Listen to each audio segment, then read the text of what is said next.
This is Molly. Welcome to my YouTube channel, Purpose, where we talk about just that. What's our reason to be on this earth? Why are we even here? Well, if you've been following along with my videos, you know exactly what I think.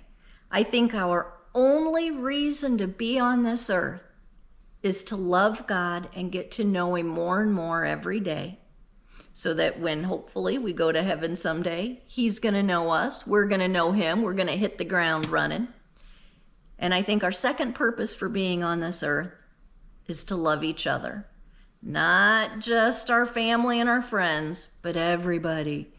You know, that opposite political party, the people that irritate us, even the people who have hurt us, even the people who have hurt us deeply. And that's a tough thing to do. How can you love somebody that you don't even like?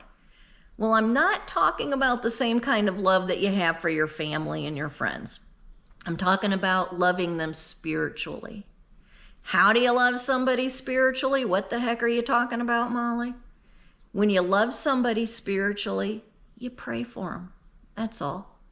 So if somebody hurts you, you just say, "Dear Lord God, they hurt me." Acknowledge it. Say it. They hurt me, and they hurt me deeply. I ask that you just please come into my life, touch my heart, give me your strength and your wisdom and your peace and your love. And God's going to take a little bit of that pain and break it up.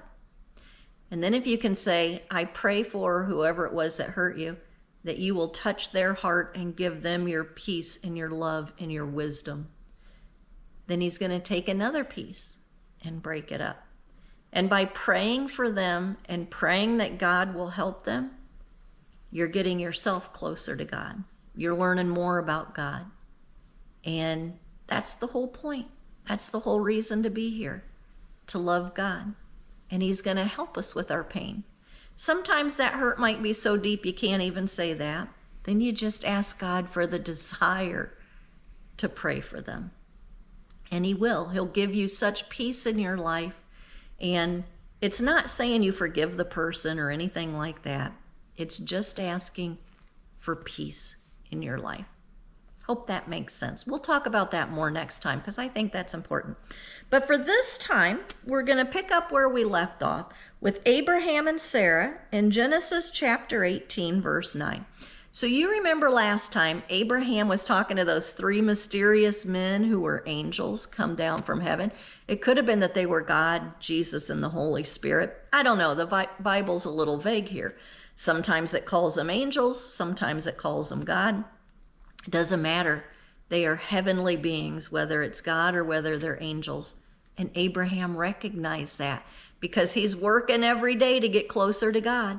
The more we work at getting closer to God, the more He opens our eyes to see all these miracles around us. And so the men asked Abraham, "So where's your wife? Where's Sarah?"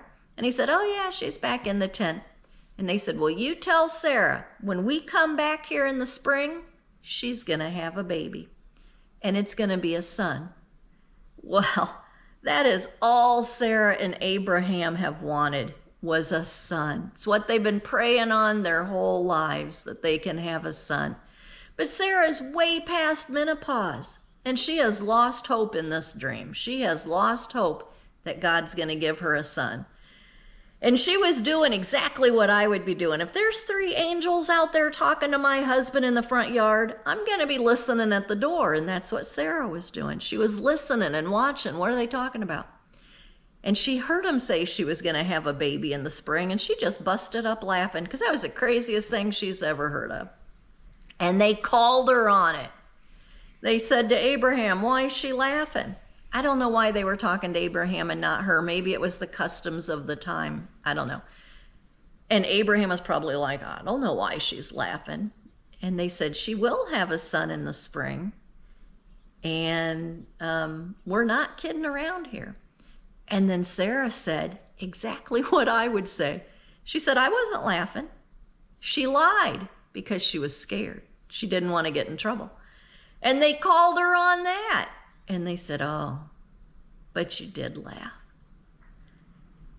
Talk about humbling. Talk about feeling this big. She probably like snuck back off into the house there. So many lessons we can learn from just these few little sentences. Number one, and just the most obvious, don't lie, tell the truth. Well, that's easier said than done. I don't know about you, and you're probably a way better person than I am on this, but I tell little white lies. If somebody asks me a question and I think we're going to get into a big fight about it, or it's going to cause a kerfuffle, or I'm going to get caught doing something I shouldn't have, I'll tell a little white lie about it. It's just a little white lie. It's not going to really hurt anybody. Little tiny white lie, just to avoid that confrontation, and so we don't have a fight, nobody gets their feelings hurt. And it's really good to lie, right? Because, you know, I'm avoiding somebody maybe getting their feelings hurt. No. Telling that little white lie is me saying, I don't trust you, God. I don't trust you. I don't trust that you're going to take care of me, so I'm going to tell this lie. I think, and this is a whole new video that I'll do sometime, I think if you dig down to the deep of all, the root of all of our fears, it's exactly the same for each of us. It's going to come out different. Sarah laughed. Some people might get mad. Some people might have said, shh, like, I'm going to have a kid. You're an idiot. I'm going to have a baby. Yeah, right. Little late for that. And they'll get all angry. Some people might cry and be sad. You know, I wanted a baby. Now it's too late. It comes out in all different kinds of ways. But the root of all of our fears, I believe, and this is just life according to Molly, I believe is that we aren't loved. That's the root of all of our fears. And when somebody does something to stir up our fear that we're not loved, it just comes out in all kinds of crazy ways. And I think the very, very bottom of that fear is that we won't be loved by God. That's our biggest fear, that we're not going to be loved and that we won't be loved by God. And so Sarah laughed. And like I said, this comes out in all different ways. But what she should have done is said, I'm so scared, God. I don't think I'm going to have a baby. But I trust you. Touch my heart. Give me the strength and the wisdom and the peace I need to love you the way you deserve. That's what she should have done. Instead of laughing, she should have taken a deep breath and prayed. But she didn't, and I don't usually either. So that's lesson number one. And also, I read somewhere, I don't know where I read this, that any lie, whether it's a little bitty white one or a great big one, big fat one, doesn't matter. All lies hurt God the same. Why? Because we're saying we don't trust you. I don't trust you that you love me, God. I don't trust that these people won't love me. So I'm going to lie so that they'll like me, so they won't get mad at me, so we won't get into a fight. And maybe if I told the truth, they would get mad at me and we would get into a fight and they might not like me. But God always will. God will never leave my side and he will never quit loving me, even when I don't believe that. So I just have to pray on it. Number two, the next lesson, and oh man, this one's a lot trickier, is that we have to trust that God can do anything. There's nothing too hard for God. In fact, those three men said that. There's nothing too hard for God. There's nothing he can't do. If Sarah's been through menopause, that's an easy thing. God could easily give her a baby. That's like chump change to God, no big deal. So why don't we trust God? Because there are times we are on our knees begging God for something, doing the ugly cry, begging him for something, whether it's for somebody we love to be healed or for somebody we love to be cured from some sickness. Maybe they're dying. Maybe we're begging for a new job or that somebody won't be mad at us or whatever it is. We're begging him and we don't get it. The people are still mad at us. We didn't get the job. Somebody we love died. We're still sick. We're still dying. We're still injured. Somebody we love is still injured. We're not getting what we're asking for. How can you trust God when He doesn't give you what you're asking for? How can you trust that He loves you? Seems like He doesn't really care about you. Oh, that's the tough one. And first off, I think I'm praying for the wrong things. I shouldn't be praying to be healed or for my family to be healed or for anything else. I think our prayers need to be, no matter what the situation, whether it's for somebody dying, whether it's for a new job, no matter what it is, every time we want something and we go to God, our prayer should be, "Dear Lord, touch my heart. Help me to love you.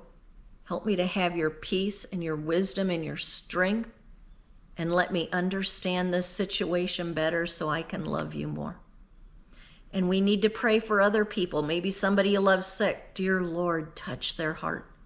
Give them your strength and your peace and your wisdom so that even if they don't get better, they're getting closer to you, because that's what's important. It might seem like being healed and cured is what is important, but it's not, because we're all going to meet God someday. We're all going to die. Everybody talks to God sooner or later. I want to talk to Him here before I meet Him in person. And our prayer should be that we get closer to God and love Him the way He deserves, and that our loved ones can get closer to Him and love Him the way He deserves. Hard thing to do. Well, I hope you enjoyed this video. Next time, we're going to learn a little bit more about Abraham and what happens with him and the three men, the three angels. And I hope you just have the best day today. And I truly do pray for you every day. I pray for you that God touches your heart, that He gives you peace and strength and wisdom to love Him more and more every day. Bye-bye, everyone.